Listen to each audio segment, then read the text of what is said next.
Hi, I'm Dr. Olga Pinkston, a board-certified rheumatologist and the host of the Mind Your Fibro podcast. This podcast is dedicated to fibromyalgia.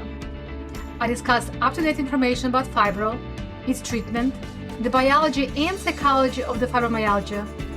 I cover the pain science education, the complementary and alternative methods available to you now to improve your symptoms. There are a lot of things that influence development of fibromyalgia, trigger fibro flares, and produce other symptoms like IBS or irritable bowel syndrome, depression, and anxiety, and none of them are your fault.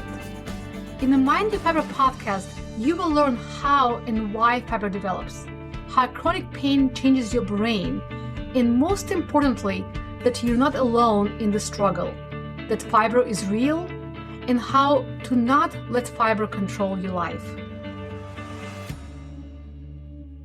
This podcast provides information only and does not provide any medical or psychological services or advice. Welcome back to Mind Your Fibro podcast, episode 21. Today we're talking more about nutrition and eating habits. In this day and age, it seems like everyone is on a diet. You can't get to the grocery checkout without seeing 20 different magazines with weight loss solutions, celebrity diets, or someone's before and after photos. But if you have a chronic pain condition like fibromyalgia, autoimmune disease, depression, anxiety, or history of trauma, or anything that activates or dysregulates your nervous system, diet is not an answer. Diet may be yet another trigger that activates your fight or flight response of the sympathetic nervous system. And our goal is to calm your nervous system down, reduce dysregulation and stress, and promote healing. So the diet culture and diet mentality needs to go. What are the examples of diet culture?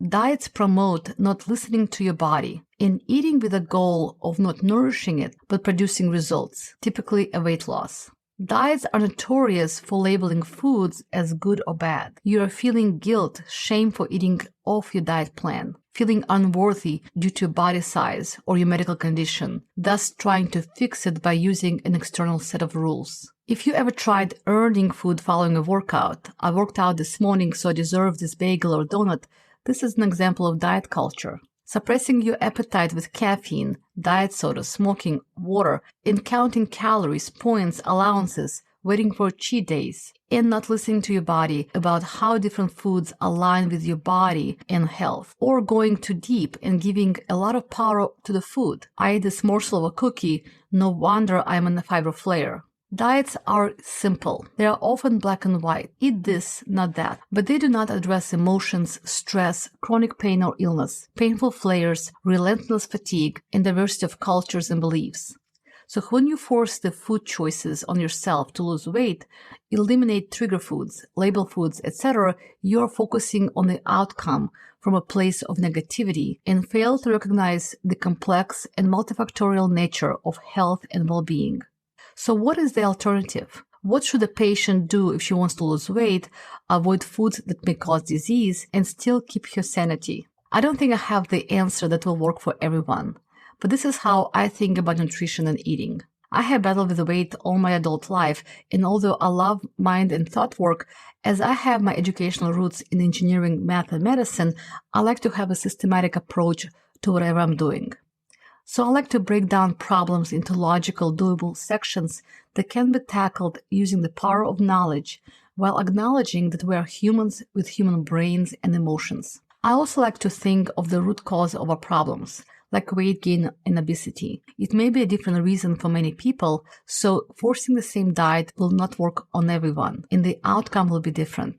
So I teach a 5-step solution that I adopted from many sources. I don't claim that this is my original idea, but separating the approach to eating into these steps lets me think of tackling the problems more effectively, and I need structure. So the steps of my program are remove, replace, repair, remain, and relax. Step number 1 is to remove. Remove foods that you do not want in your diet. Replace them with nutrition, repaired digestion, gut health. Remain committed to this lifestyle change and relax. Work on sleep and relaxation. Calm your dysregulated nervous system. Today I will talk about step 1, remove. Unfortunately, we live in a day and age when our daily foods are comprised of many chemicals known to cause harm. Some substances are known triggers of inflammation.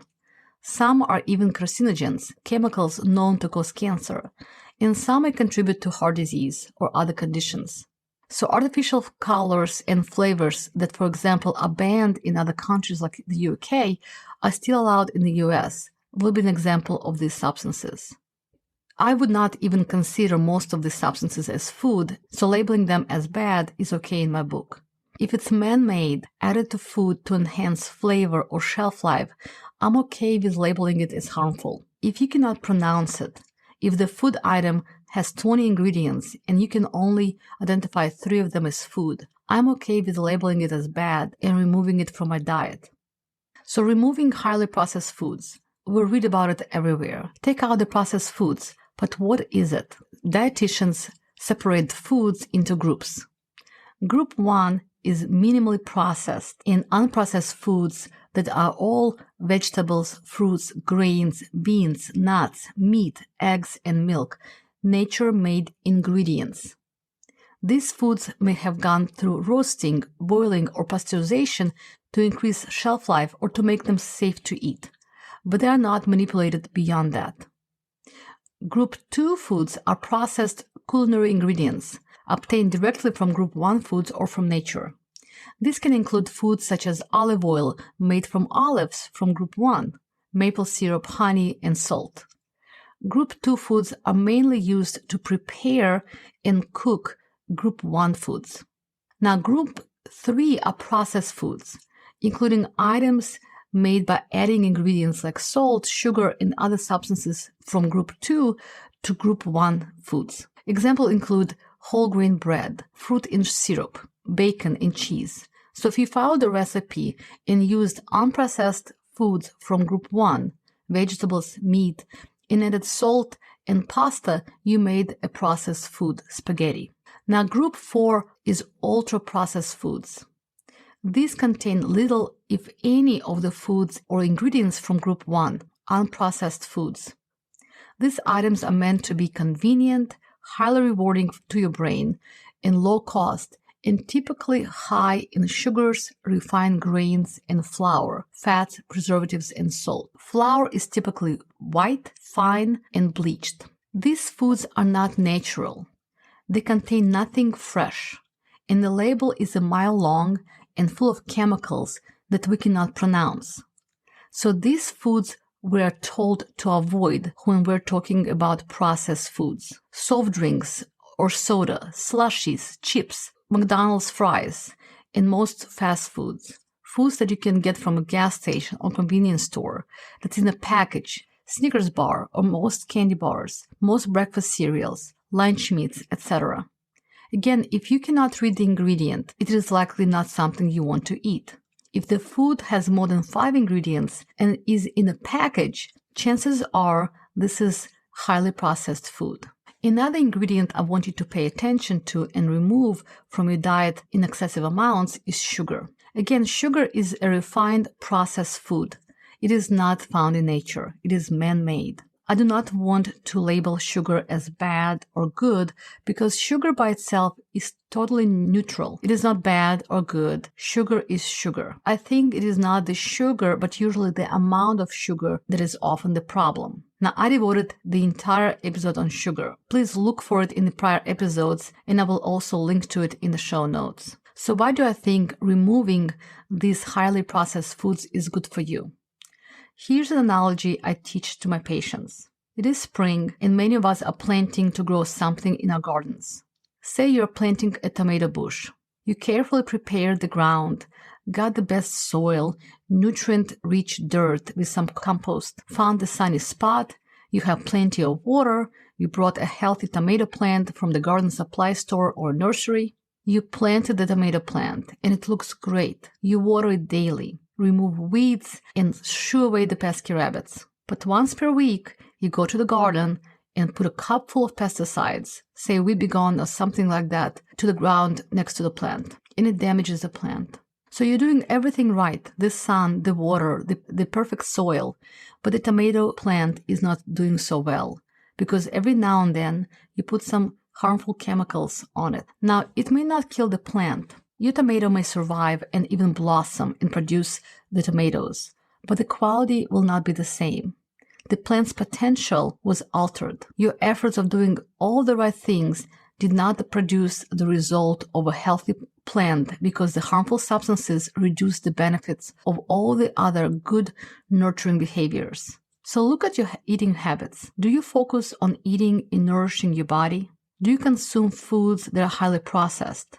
Do you treat your plants or pets or family or children better than you treat your health? Do you water yourself with water, or do you drink soda or diet soda or artificial sugars? Do you eat well all week and binge eat or overdrink alcohol during the weekend? Now, I want you to look at your choices with kindness and grace, without judgment. You are working on the awareness that is essential before you can make a change. Start asking yourself questions with curiosity and love about your choices. Are they helping you, nourishing your body? Is the immediate gratification of eating off your plan worth it? Is it worth feeling guilty, ashamed, or being in pain? Again, ask yourself questions with curiosity and love, not judgment. I hope you found this helpful. So next episode will cover the next step, the replace step, where we will discuss adding more nutrition to your eating plan. Thank you for listening. I'll see you next week. Thank you for listening to this podcast. If you enjoyed today's episode, the best thing you can do is to share with someone and leave a review and rating. This helps me support more people just like you move toward better life with fibromyalgia. All you have to do is to go to the platform you're listening on, click the share button or the icon, and just send it to a friend. I so appreciate you taking your time to do so.